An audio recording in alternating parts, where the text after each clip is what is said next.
Hi there guys, we're back with Vinissimus. Today we're going to be talking about one of the Spanish islands and the wines that come from there. We're going to be talking about Tenerife.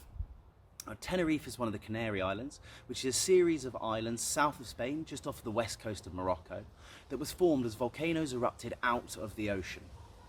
And when we talk about islands and volcanic soils, we tend to talk about wines having lovely delicate perfume notes. We tend to be talking about minerality, salinity, and really clean, dry, fresh style wines. The wines of Tenerife are absolutely no exception to that. The star of the island is a red grape variety called Lista Negra. Now Lista Negra is very comparable, I would say, to Pinot Noir.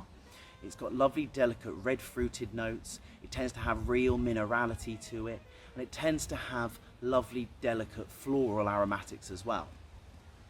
Tenerife is becoming more exciting with small boutique wineries starting up all the time. Probably the most prominent of those wineries in recent years is a winery called Envinate. Now Envinate have got operations all over Spain, but they make some of their most prolific wines on the island. Now these wines are prized for being stripped back without using big oak barrels and really allowing the soils to sing through in their wines. Now the wines made from Lista Negra, as I've said, are really lean, they're really elegant. They tend to have these lovely notes of cherry blossom, there tends to be a little bit of violet, delicate strawberry notes, but there's always a slight irony minerality with them as well.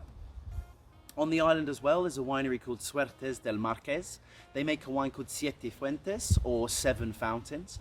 Now this is an interpretation of Lista Negra that does see a little bit of oak.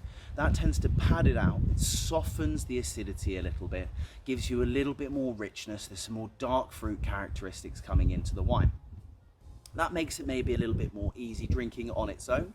And if you're then looking towards the wines of Envinate, really making fantastic pairings with seafood, with leaner white meats like pork and chicken, but they're fantastic wines with real soul and real personality.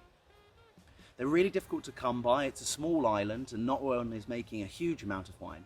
So get out there and have a look for some of the great wines of Tenerife.